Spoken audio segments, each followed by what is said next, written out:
কেন ভগবান বলেছেন আমা হতে আমার নাম বড়, নাম হতে আমার ভক্ত বড়। কি করে হলো? ভগবান থেকে ভগবানের নাম বড় হলো কি করে? না ভগবান তার লীলার মাধ্যমে প্রকাশ করেছেন। কি লীলা করলেন? না একদিন নারদ ঋষি ওই স্বর্গে গান করে একখানা পারিজাত পুষ্পের মালা পেয়েছিলেন। পুষ্পের মালা পেলে দেখুন না, যদি আপনি ভালো কিছু পান তাহলে আপনার প্রিয়জনকে দিতে ভালো লাগে। তাই প্রাণের প্রাণবল্লভ শ্রী গোবিন্দকে সেই মালাখানা দেবার জন্য দ্বারকাতে তিনি উপস্থিত হয়েছেন। উপস্থিত হয়ে দেখে শুধু সত্যভামা বাড়িতে আছে, কিন্তু গোবিন্দ বাড়িতে নাই। মায়ের কাছে জিজ্ঞাসা করছে, মা কৃষ্ণ গেল কোথায়? তখন সত্যভামা বলছে, গেছে হয়তো রুক্মিণীকে সঙ্গে করে গেছে রৈবতক বিহারে, সেখানেই সে বিহার করে। তখন রৈবতক বিহারে গিয়ে কৃষ্ণ এবং রুক্মিণী বসে আছে। তো বসে থাকার জন্য প্রণাম দিয়ে কৃষ্ণকে বলছে, প্রাণের ঠাকুর প্রণাম লহে কৃষ্ণ। তখন নারদকে বলছে, নারদ তোমার আগমন কেন? কেন নারদকে অনেকেই ভয় পায়। নারদ মানে কি? নারদ অর্থাৎ তিনি যা করতে পারেন তা কেউ করতে পারে না, রোধ। আবার নার কথাটির অর্থ হচ্ছে জল। দক্ষ নারদকে অভিশাপ দিয়েছিল, তুমি দুদণ্ড কখনো দাঁড়াতে পারবে না এক জায়গায়। তখন জগৎবাসী দক্ষকে ধন্যবাদ দিয়েছিল, দক্ষ তোমাকে ধন্যবাদ। কেন? তার কারণ এমন মুক্ত পুরুষকে তুমি সারা দুনিয়াতে ছেড়ে দিয়েছ। মেঘ যেমন, সূর্য যেমন বিষাক্ত লবণাক্ত জলকণাকে তার আকর্ষণ করে মেঘবিন্দুতে দিয়ে দেয়, আর সেই মেঘবিন্দু সারা পৃথিবী ছড়িয়ে বৃষ্টি বর্ষণ করে, আর ছিল বিষ হয়ে আসে অমৃত। ঠিক তেমন নারদ সারা পৃথিবীতে প্রেমের বন্যাটা তিনি বন্যায় প্লাবিত করেছেন জীবকে। রাধাকৃষ্ণ ভজন শিক্ষা দিয়েছেন ব্যাসদেবের মাধ্যমে। তাই নারদ বলছে, তোমার এহেন আগমন কেন? বলে, প্রভু একটা মনের বাঞ্ছা নিয়ে এসেছি। কি বাঞ্ছা? না আমি স্বর্গে গান করেছিলাম, তাই ইন্দ্রদেব সন্তুষ্ট হয়ে আমাকে দিয়েছে একখানা পারিজাত পুষ্পের মালা। তাই এই মালা তো আমার কাছে আমি রাখতে পারবো না প্রভু, তোমার গলে আমি মালা সমর্পণ করে আমি চলে যেতে চাই। নারদ, দিবি তাহলে? তা দিয়ে পরিয়ে যখন দিতে চাস। তার মালাটা পরিয়ে দিয়ে নারদ অদূরেতে গিয়ে দাঁড়িয়েছে, দেখি ভগবান মালা কি করে। তখন প্রাণের প্রিয়জন রয়েছে রুক্মিণী পাশে, মালাখানা খুলে রুক্মিণীর খোপাতে ওই মালাটা দিল পরিয়ে। যখন এই কাহিনী দর্শন করে নারদ ঋষি গিয়েছে রুক্মিণী সত্যভামার ধারে, গিয়ে বলছে, মা কৃষ্ণ কি তোমাকে ভালোবাসে? কি বলিস নারদ, ভালোবাসে না মানে? ভালোবাসে মানে খুব ভালোবাসে, অত্যন্ত ভালোবাসে, ভালোর থেকেও ভালোবাসে। বলে, না না না, ভালোবাসার হয় 6টি লক্ষণ। দিবে, লবে, গুহ্য কথা কবে মানে গোপন কথা কবে, গোপন কথা শুনিবে, খাবে আর খাওয়াবে। এই 6টি লক্ষণ হয় ভালোবাসার।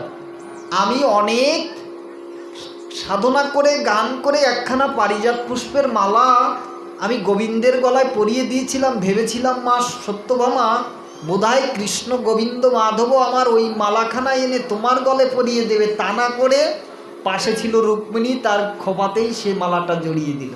কোথায় ভালোবাসে তোমাকে? তখন বলছি, এই কথা দেখেন না, এ জগতে 100 দিনের ভালো যদি আরেক সতীন শোনে, জ্বলে ওঠে তোর তেলে আর বেগুনে। তাই তো নাকি? এখানে যারা আছেন তাদেরকে বলছি না, আমাদের দিকে আছে এখন।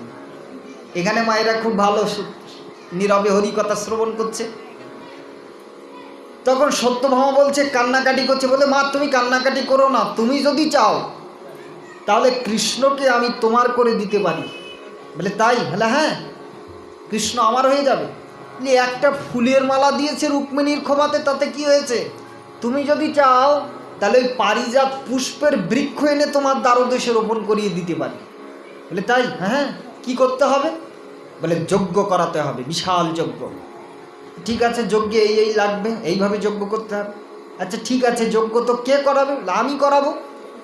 যজ্ঞের অন্তে তোমাকে কিছু দিতে হবে। বলে, হ্যাঁ দিতে হবে তো অবশ্যই। কি দেব? না মা, চেয়ে রাখলাম হরিত কি মধ্যভাগ থেকে করিবে কর্তন, শেষের টুক দেবে ফেলে, প্রথম টুক দেবে আমার হাতে তুলে, ওইটা নিয়ে আমি করিব গমন। বাহ বেশ এইটুকু, তাহলে হ্যাঁ ঠিক আছে দেব। তখন নারদ সত্যভামাকে দিয়ে যজ্ঞ করালো। প্রাণের প্রাণ শ্রী গোবিন্দ আমার সত্যভামার মনকে রক্ষা করার জন্য স্বর্গ থেকে পারিজাত বৃক্ষ এনে তিনি ওই সত্যভামার দ্বারদেশে রোপণ করে দিলেন। তখন নারদ বলছে, দেখেছো মা ভালোবাসার কি নিদর্শন? তখন বলছে, বাহ বাবা, তোমার যজ্ঞে এত কাজ হলো, তা নারদ তোমার দক্ষিণাটা নিয়ে যাও, তাহলে আনো। তখন নারদ ঋষির দক্ষিণা আনার জন্য সত্যভামার ঘরের থেকে একটা হরিতকি এনে, ফল হরিতকি মধ্যখান থেকে কেটে শেষের টুক দিয়ে ফেলে প্রথম টুক দিচ্ছে হাতে তুলে। নারদ বলছে, ওই হরিতকির আমার নেই প্রয়োজন। বলে, তুই তো চাইলি। বলছে, মা ও চাই নাই, তাহলে কি চেয়েছিস? বলে, দেখো মা, হরিতকি এই চারটি অক্ষর যদি আমি লিখি, তাহলে হ রস্যি ত কৈরস্যি, মধ্যখান থেকে করিবে কর্তন, তো কি বাদ গেলে থাকে হচ্ছে হরি, যার এক নাম হচ্ছে শ্রীকৃষ্ণেরই, ওই শ্রীকৃষ্ণকে দিয়ে দাও আমায়। তখন সত্যভামা বললে, নিয়ে যাবি বনমালী, তাহলে আমাকে দিয়ে কেন যজ্ঞ করালি? বলে, মা তুমি বুঝতে না পারলে আমি কি করতে পারি? তখন সত্যভামা বলছে, আচ্ছা কৃষ্ণকে না নিয়ে অন্য কিছু নিয়ে গেলে হয় না? বলে, হয়। কৃষ্ণকে তুলে দাও পাল্লায়। দেখুন বিশ্ববাসী করছে যাকে ভজন, নারদমণি সুকৌশলে করছে তাকে ওজন। তাই কৃষ্ণকে পাল্লায় তুলে দিল, সমস্ত কিছু চাপানো হলো, কৃষ্ণের উপরে তো কিছু বড় হয় না। তখন রমণীগণ কান্না করে, উদ্ধব যাচ্ছিল পথটি ধরে, ওই কান্না শ্রবণ করে উদ্ধব ডেকে কয়, তোমরা এমন করে কাঁদো কেন, বুঝি না তো কান্নার মানে? বলে, নারদমণি সুকৌশলে শ্রীকৃষ্ণকে কেড়ে নিতে চায়। বলে, কি হলে ছেড়ে যাবে প্রাণ কৃষ্ণ কানাই? বলে, শ্রীকৃষ্ণের ওজনে যদি কোনো কিছু বড় হয়, মনে করেছে ভাবনা শ্রীকৃষ্ণকে আর সে লবে না, ওই ধন নিয়ে সে হইবে বিদায়। বলে, কি দিয়েছ? তাহলে দিয়েছি সোনা দানা হীরা মণি মুক্তা জহরত, সবই করেছি দান। বলে, ওতে ঘুটে গেছে ব্যবধান, ওই দিয়ে তুলনা হবে ভগবান। তোমরা আমার কথা মানো, সযতনে একটা তুলসী পাতা আনো, ওই পাতার উপরে লেখো কৃষ্ণ নাম, ওই নাম লেখার পরে তুলে দাও পাল্লার উপরে, দেখবা নামের থেকে ছোট হবে কৃষ্ণ ঘনশ্যাম।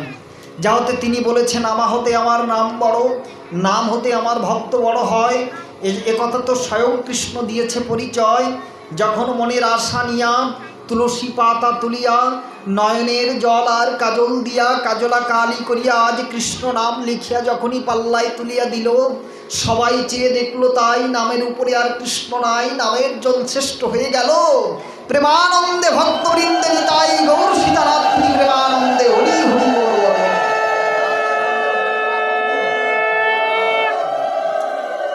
তখনই নারদ বলে, মন তুমি নাম নিয়ে পথে চলো। তাহলে দেখা গেল কি প্রমাণিত হলো শাস্ত্র বাক্য দ্বারা, যে ভগবান থেকে ভগবানের নাম বড়। কেন, কি করে হলো না? তার প্রমাণ হলো ভগবান শুদ্ধ হৃদয়ে বাস করতে পারেন, কিন্তু নাম অশুদ্ধ হৃদয়ে বসবাস করে ওই অশুদ্ধ হৃদয়কে পরিষ্কার করে শুদ্ধ করেন। তাহলে ক্ষমতা কার বেশি, ভগবানের বেশি না ভগবানের নামে বেশি? ভগবানের নামে বেশি, ভগবানের কথাই বেশি। এই জন্য উদ্ধব যখন জিজ্ঞাসা করেছিলেন, হে কৃষ্ণ দয়াময়, তুমি তো এই দাপট যুগ ছেড়ে চলে যাচ্ছ, এহেন কলিযুগ আগত, কলিযুগের অত্যন্ত দোষ থাকবে, কলিযুগের মানুষ তোমাকে উপাসনা করতে জানবে না, তাহলে কি পন্থায় তোমাকে পাবে? বললো, জগতে আমার 3 প্রকারের মূর্তি আছে। কি কি মূর্তি? 1 নম্বর হচ্ছে চিন্ময় মূর্তি, 2 নম্বর হচ্ছে মৃন্ময় মূর্তি, 3 নম্বর হচ্ছে বাংময় মূর্তি।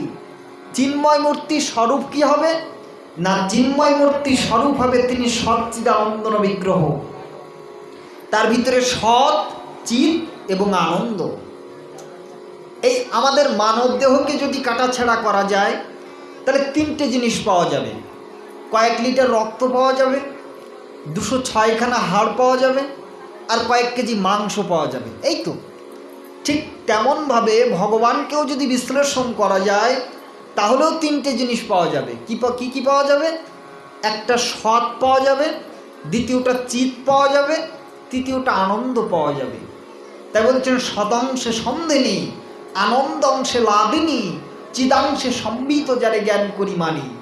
সুখ রূপেতে কৃষ্ণ করেন সুখ আস্বাদন, ভক্তগণে সুখ দিতে লাদিনী কারণ। লাদিনীশ্বর ভাব আর ভাবেশ্বর হচ্ছে প্রেম, প্রেমের পরাকাষ্ঠা হয়েছে নাম মহাভাব। তাই সেই মহাভাব স্বরূপিনী বিনোদিনী রায়, যার ভিতরে খাট পালঙ্কের কামনা বাসনা জীবনেও নাই, সেই রাধা ভাব মূরতিকে অবলম্বন করে শ্রীমান মহাপ্রভু আমাদেরকে এই কলিযুগে তিনি এই নাম এবং প্রেম বিতরণ করেছেন।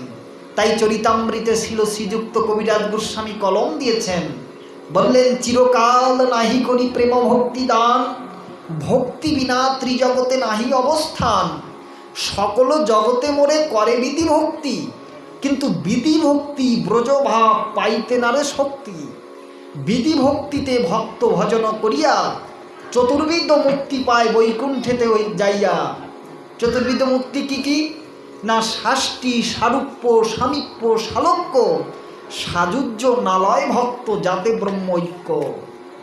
অত্যন্ত কঠিন জগতের কথা আপনাদেরকে একটু ডিপে নিয়ে যাচ্ছি, শুনতে শুনতে একটু ডিপে অনুভব করুন। অনুভব করলেই সম্ভব। কেন? ভগবানকে অনুভব দ্বারা পাওয়া যায়, আপনার চেতন দ্বারা পাওয়া যায়। শিক্ষায় চেতনা আনে, আর চেতনায় বিপ্লব আনে, আর বিপ্লবে মুক্তির সন্ধান মেলে। কাজেই ভাগবত অনুধাবনের বিষয়। বলছেন এই চিরকাল এই সম্পদটা আমি দান করি না। কেন?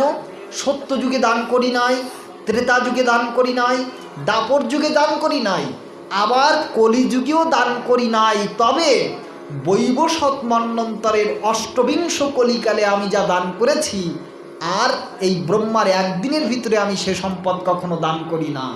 ব্রহ্মার একদিনে তিহে একবার অবতীর্ণ হইয়া করেন প্রকট বিহার। একবার দান করি। কেমন জানেন? না মহাজন একটা দৃষ্টান্ত দিচ্ছেন যে একজন বাবার 4টি সন্তান। তো বড় সন্তানের নাম হচ্ছে সত্য, মেজ সন্তানের নাম হচ্ছে ত্রেতা, সেজ সন্তানের নাম হচ্ছে দাপর, আর ছোট সন্তানের নাম হচ্ছে কলি। তা এখন 4 জনকে এক জায়গায় ডেকেছেন, ডেকে পিতা সবাইকে 1-1 কোটি করে টাকা দিয়েছেন। সত্য, তুমি এই 1 কোটি টাকা নাও। ত্রেতা, তুমি এই 1 কোটি টাকা নাও। দাপর, তুমি 1 কোটি টাকা নাও। কলি, তুমিও 1 কোটি টাকা নাও। 1 বছর অন্তে আমি জিজ্ঞাসা করব এই কোটি টাকার থেকে কে ব্যবসা করে বা চাকরি করে হোক, ব্যবসা করে হোক, কে সব থেকে সফল হতে পারে। আমি 1 বছর পরে সংবাদ নেব। তবে আমার কাছে একটা গোপন জিনিস রয়েছে, এটা আমি তোমাদের এখন দিলাম না। যার প্রয়োজন হবে, আমি যার ভালো মনে করব তাকেই এই সম্পদ দিয়ে যাব, আর কাউকে দেব না। ভালো কথা। এবার 1 বছর পরে সত্যকে ডাকলেন, আচ্ছা সত্য তুমি কেমন আছো? তখন সত্য বলছেন, আচ্ছা শব্দটা হচ্ছে কিসের? মোটরের? আচ্ছা আচ্ছা। বললে সত্য তুমি কেমন আছো? বলে আমি খুবই ভালো আছি বাবা। কেন ভালো আছো? না আপনি যে আমাকে কোটি টাকা দিয়েছিলেন, সেই কোটি টাকার থেকে আমার কাছে এখন কোটি কোটি টাকা আছে। বলে বাহ, তাহলে তো তুমি খুব ভালো রয়েছো। ত্রেতাকে ডাকলো, ত্রেতা তুমি কেমন আছো? তখন ত্রেতা বলল বর্দার মতো অত হবে না, তবে আমার যা কিছু আছে তাও বর্দার থেকে কম না। আচ্ছা ভালো কথা। দাপর তুমি কেমন আছো? দাপর বলছে বর্দা মেজদার মতো অত হবে না, তবে আপনি যে কোটি টাকা দিয়েছিলেন ওই কোটি টাকা আমি দেখাতে পারি। বলে বাবা, তাহলে তো তুমিও খুব ভালো আছো। আচ্ছা কলি তুমি কেমন আছো? কলির গায়ে তো ঠিক মতো পোশাকও পরা নেই, ছেঁড়া পোশাক, গায়ে ময়লা, হত দরিদ্রের মতো কৃতাঞ্জলি পুটে করে নত মস্তক হয়ে পিতার কাছে গিয়ে ভুলণ্ঠিত হয়ে প্রণাম করে বললেন, পিতা আপনি যে কোটি টাকা দিয়েছিলেন সেই কোটি টাকা দিয়ে আমি মদ, মাংস, জুয়া, যত যা কিছু আছে না কেন সমস্ত কিছু গ্রহণ করে করে আমার ওই কোটি টাকা সব বানচাল হয়ে গেছে। বরং আমার কাছে যে সঞ্চয় ছিল সেটাও আমার কাছে নাই, শুধুমাত্র এই ভিক্ষার থালাখানা আমার হাতে আছে, আর কিচ্ছু নাই। তখন কলির দুঃখে বাবা দুঃখিত হলেন, দুঃখিত হয়ে বললেন, কলি হা তোমার কোনো দুঃখ নেই, তুমি আমার ছোট সন্তান, আমি মরে যাওয়ার আগে তোমাকে এমন বন্দোবস্ত করে দেব যে তোমার জীবনে কোনো দুঃখ হবে না। তখন বাবার কাছে ছিল একটা পরশ পাথর, পরশমণি। এই পরশমণির কার্য কি না, এই পরশমণির কার্য হচ্ছে যদি কিনা কোনো লোহাকে পরশমণিতে স্পর্শ করা যায় তাহলে লোহাটা সোনা হয়ে যাবে। তাই তোমাকে আমি ভালোবেসে এই পরশমণিখানা দিচ্ছি, তুমি নিয়ে যাও। তখন সত্যত্রেতা দাপট দেখলো, এ কী ব্যাপার, আমাদের কাছে কোটি কোটি টাকা থাকলেও ওই পরশ পাথরের পরশমণির কাছে তো ওই কোটি কোটি টাকা কিচ্ছু নয়, কিছু হয় নাকি? সে তো অনেক ধনী হয়ে গেল, আমাদের থেকে কোটি কোটি টাকার সে মালিক হয়ে গেল। আসলেই কি দিলেন না, এই পিতা হচ্ছেন শ্রী ভগবান, আর এই চারটি ভ্রাতা হচ্ছেন চারটি যুগ, সত্য ত্রেতা দাপর কলি। সত্য যুগে তপস্যা, ত্রেতা যুগে যজ্ঞ, দাপর যুগে অর্চনা, কলিযুগে দেখলেন সমস্ত দিক থেকে তার বল, বীর্য, ব্রহ্মচর্য, তপস্যা, শৌচ, দয়া, যত যা কিছু সাধনা রয়েছে সমস্ত সাধনায় সে থেকে বঞ্চিত হবে। অর্থাৎ মানুষের সে পিশাচের মতো আচরণ করবে। সমাজের দিকে তো তাকালে বোঝা যায় যে সমাজটা কোন দিকে যাচ্ছে। এখনকার সমাজটা অত্যন্ত পতির দিকে যাচ্ছে। মহাপ্রভু বলেছিলেন যে 10 পাছে মিলে সবে দাঁড়েতে বসিয়া, কীর্তন করে সবে হাতে তালি দিয়া। কিন্তু এখনকার সময় কি হচ্ছে, না 10 পাছে মিলে সবে দরজা বন্ধ করিয়া সিরিয়াল দেখছে সবে মনানন্দ করিয়া। হ্যাঁ, কত সুন্দর। মায়েরা সিরিয়ালে পড়ে আছে, বাবারা সন্ধ্যা হলে ওই চায়ের দোকানে গিয়ে আড্ডা দিচ্ছে। এই হচ্ছে ধর্ম পালন হচ্ছে বর্তমানে। বছরে একবার যজ্ঞ করি, সেই যজ্ঞের সময় সবাই এক জায়গায় হাজির হই, 8 বছরে কোনো খোঁজ খবর নাই। হলো ধর্ম করা? ধর্ম তো পালনের বিষয়, ধর্ম তো আচরণের বিষয়। সন্ধ্যাকালীন সময়ে যদি 5টি জিনিস ব্যতীত আপনি থাকেন, তাহলে ওই রৌদ্রগণের যে শক্তি রয়েছে, অর্থাৎ সন্ধ্যাকালীন সময়টা হচ্ছে শিবের অধিকার। সন্ধ্যাকালীন দুই দণ্ড অর্থাৎ 48 মিনিট হচ্ছে শিবের অধিকার। প্রভাত সময় হচ্ছে বিষ্ণুর অধিকার 2 দণ্ড, অর্থাৎ সেটা হচ্ছে যোগের সময়, সাধনার সময়। তাই তো মহাজন লিখলেন, প্রভাত সমীরণে বাড়াবে ভকতি মনে। প্রভাত সময়ে যদি কেউ উঠে ভগবানের নাম করে, সেই সাধনায় সে অনেক দূর চলে যেতে পারবে। সে সময় মনটা আপনার সেন্ট্রালাইজড হবে বেশি। আর দুপুরের সময়টা 2 দণ্ড হচ্ছে ব্রহ্মার অধিকার, অর্থাৎ তখন ভোগের সময়। আর সন্ধ্যাকালীন সময়টা হচ্ছে সাধনার সময়, অর্থাৎ শিবের অধিকার। শিব ঠাকুরের হাতে আছে ত্রিশূল, এই ত্রিশূলে আছে 3টি শূল, আধ্যাত্মিক, আদি ভৌতিক, আদি দৈবিক। আধ্যাত্মিক দুঃখ 2 প্রকার, শারীরিক, মানসিক। আমাদের তো শরীরের দুঃখটা লেগেই আছে নাকি? বলুন তো, এই যে করোনা ভাইরাস যদি কিনা পৃথিবী থেকে নিশ্চিহ্ন হয়ে যায়, তাহলে কি মানুষের সমস্ত সমস্যার সমাধান হবে নাকি? জ্বর, জাড়ি, সর্দি, কাশি পদে পদে মানুষের লেগেই আছে। বরং আরও কোনো নূতন রূপ নিয়ে আমাদেরকে দুঃখ দেবার জন্যই জগতে অনেক কিছু চলে আসবে। এমনকি মানুষের পদে পদে পদে পদে বিপদ, বিপদ আর বিপদ। তাই ভগবান বললেন, পদম পদম যদ বিপদম। অর্জুন, 2টো তত্ত্ব জানো, অনিত্যম অসুকম লোকম ইমম প্রাপ্তি ভজস্বমাম। এই জগৎটা অনিত্য আর এই জগৎটা হচ্ছে অসুকম। এখানে সুখ খুঁজবার জায়গা নয়, এখানে সুখ প্রকৃতপক্ষে পাওয়া যায় না। তবে যেটা পাওয়া যায় সেটা হচ্ছে খণ্ড সুখ। খণ্ড সুখে আনন্দ হয় না, খণ্ড সুখে বিরাট ক্ষতি। মদনে হরে লয় মতি, জীবন হয় ছারকার। যেমন অগ্নির পাশে ঘৃত দিলে সহজে যায় তা গলে, কামুন্মত্ত পুরুষ দলে পুড়ে হচ্ছে ছাই। কামিনীর অন্তরতলে কামের দীপ্ত শিখা জলে, কামুন্মত্ত পুরুষ দলে তাতে পুড়ে হচ্ছে ছাই।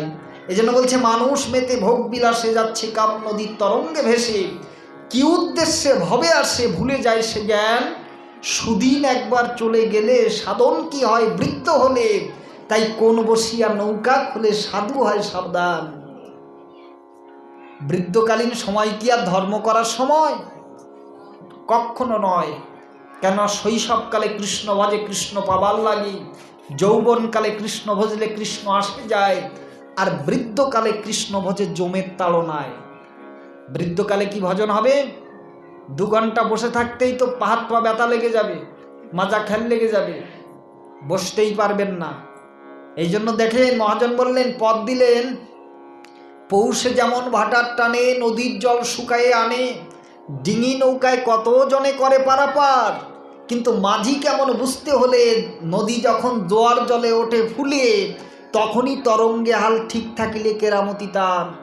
ঠিক তেমনই এ দেহ নদী যৌবনকালে জোয়ার যখন ওঠে ফুলে, তখনই সে যদি গোবিন্দ ভজন করে তবেই গোবিন্দ দেখা দেয়, নইলে নয়। ভিজে কাঠে তো আর আগুন জ্বলে না, আগুন নিতে নিতে হয় জ্বলল, তা না হলে গেল। বৃদ্ধ বয়সে ধর্ম নয়, ধর্ম যুবক যুবতীদের জন্য। আজকে যুবক যুবতীরা পিতামাতা তাদেরকে যুবক যুবতীদেরকে সাজিয়ে যাত্রায় নিয়ে যান, কনসার্টে নিয়ে যান। দুঃখের বিষয়, একটা ধর্ম অনুষ্ঠান হলে, ভাগবতীয় পাঠ আলোচনা হলে সেখানে তাদেরকে আনেন না, তারা সেই মুখী হয় না। তার প্রমাণ এখানেই তো রয়েছে। এখানে কয়টা যুবক যুবতী আছে? যুবকরা তো নাই বললেই চলে, তাই না? তাহলে ধর্ম আপনি কাকে দিয়ে করাবেন? এই জন্য সমাজে বেশি বেশি ভাগবতীয় কথা পাঠ আলোচনার ব্যবস্থা রাখতে হবে। ধর্মকে জানার একমাত্র পদ্ধতি, একমাত্র পথই হচ্ছে ভাগবতী অনুষ্ঠান। এই অনুষ্ঠানের কোনো দ্বিতীয়টি নাই। নাচানাচি হই হুল্লোড় করে নাচিয়া গাহিয়া জীবে যাবে রসাতলে, তাতে না আপনার কাজ হবে, না আপনার যে করে গেল তারও কাজ হবে। বুঝতে পারছেন? তাই শাস্ত্র, এই আমাদের মনোরঞ্জনের জগতে অনেক কিছু আছে, কিন্তু আত্মকে রঞ্জন করতে গেলে, আত্মকে উন্নয়ন করতে গেলে এই ভাগবতীয় কথার কোনো বিকল্প নেই। এই জন্য সকলে মনোযোগ সহকারে শুনতে হবে, সকলকে আনতে হবে। যে বছরে একটিবার এখানে মনসা বাড়িতে নাসিরপুরে মহতী কৃষ্ণ কথার আয়োজন করা হয়। তবে এখানকার ভক্তরা বলেছিলেন যে এখানে নাকি সাপ্তাহিক অনুষ্ঠান হয়। এই সাপ্তাহিক অনুষ্ঠানের মাধ্যমে এই ভাগবতীয় বার্তা পৌঁছে দিতে হবে সকলকে। গ্রামের যদি একটা মা অশিক্ষিত থাকেন, তাহলে তিনি চান যে আমার সন্তানটার জন্য লেখাপড়া শিখে। কী জন্য চান? গরু করার জন্য, অমানুষ হওয়ার জন্য?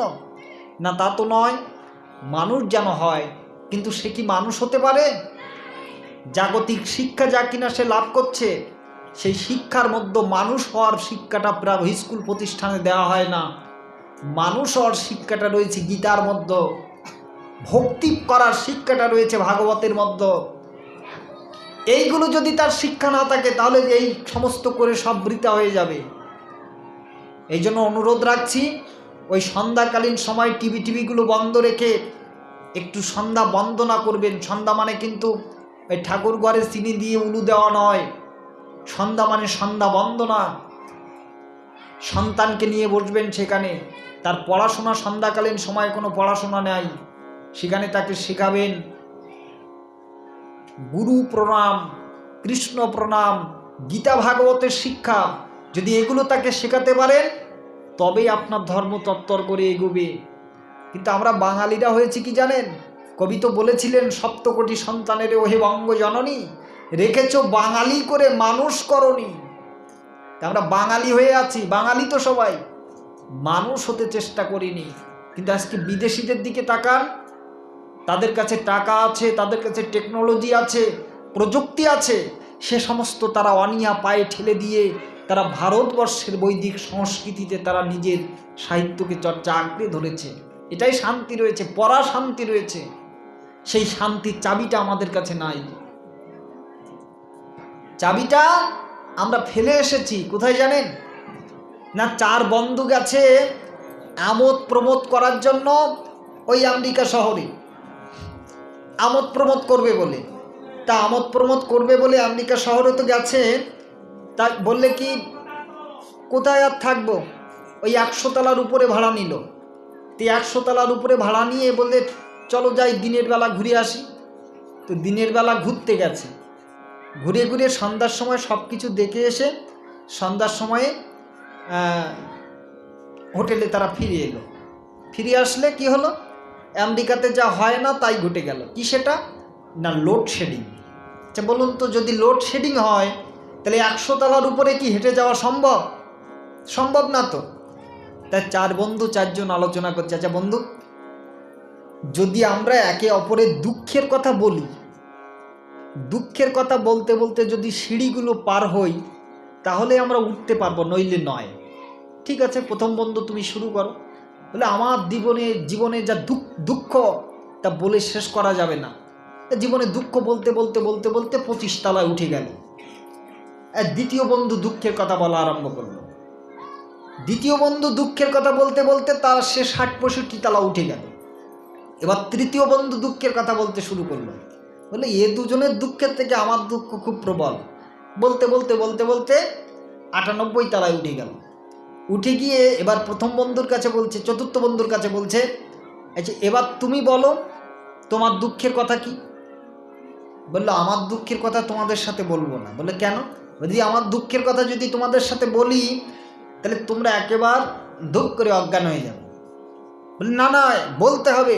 আমাদের সবার হাড়ির সংবাদ তুমি জানলে, আর তোমার সংবাদ কি আমাদের বলবে না? বলো তোমার জীবনে কি দুঃখ? বলে এমন দুঃখ তোমরা সহ্য করতে পারবে তো? না হ্যাঁ পারবো। বলে তাহলে বলি, আমাদের যে রুমের চাবিটা আছে না, ওইটা আমি 1 তলায় ফেলে রেখে চলে আসছি। অমনি ধূপ করে সবাই নিয়ে, কি করেছো তুমি? চাবিটা 1 তলায় রেখেই ফেলে চলে এসছো? তা আমাদের জীবনের চাবিটা ওই রকম 1 তলায় রাখা আছে। এই জন্য রবীন্দ্রনাথ তিনি বলেছিলেন, দেখ দেখি রে মন ভালো করে, আলো করে কি আছে রে তোর ভাঙা ঘরে। ও তোর খাট বিছানা দূরে থাকুক, সেখানে আসন খানাও নাই, তবু করে না তো অভিমান, দুঃখী দেখে তার ঝরে দুনয়ন, ও তার এমনি কাঙাল প্রাণ, ও তার এমনি দয়াল প্রাণ।